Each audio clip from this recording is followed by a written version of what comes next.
Pakistan is one of the most important Muslim countries in the world for a number of reasons.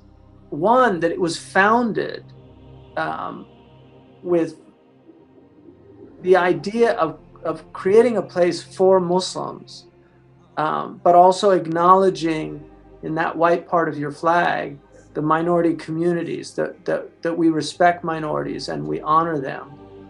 But the bulk of the flag is green for Islam, and then that it's a Pak place. It was meant to be a place of purity, and you will always have the taints of the world, but the intention should be pure. And the second thing is that we have to acknowledge the incredible sacrifice in the bringing about of the state of Pakistan. Probably over 1 million lives were lost, and it's a Holocaust nobody wants to talk about.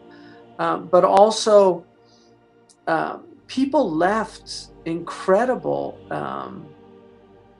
the Muhajirs left, they sacrificed so much to come to Pakistan.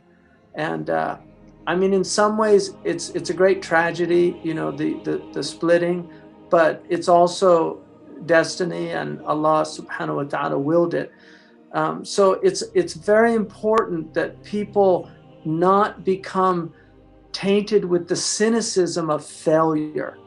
The fact that there has been so many failures in the past, you kind of throw up your hands and say, oh, we're never going to get it right. It's a waste of time. No, the Welsh didn't stop. And now Wales, they're speaking Welsh after being colonized by the English. They're speaking their own language. The Irish never, 800 years they fought for their freedom, and they got their freedom, and they're still struggling. If you look at the Jewish community, just the incredible fragmentation of that community, and yet they revived their language, Hebrew. Those are things that we have to marvel at. That despite everything, I mean, the Jews went through 2,000 years of persecution under the Christians, and yet they held together as a people. And the Muslims, the Quran uses the Jews constantly to remind us, of not going in a certain direction, which is to lose guidance once it's been given to you. And so it's very important that we see the negative and the positive, not just the negative, but the positive as well in that community. And the Muslims, we owe it to ourselves and to the coming generations to be successful.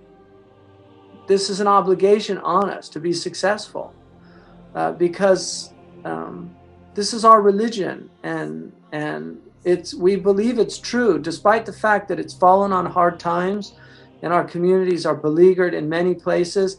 The Prophet ﷺ in the trench, when the hypocrites were saying he's promising us clouds in the sky, because he was talking about the palaces of Khosrows.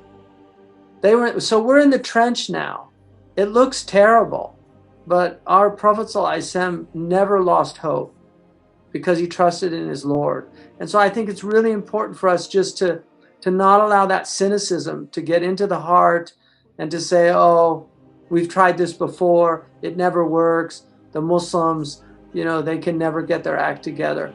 Those are all from Iblis. They're self-defeating. And we should be inspired by these other communities who are outside of our faith, that don't have the guidance that we have, and yet they themselves have overcome unbelievable obstacles to do what they've done.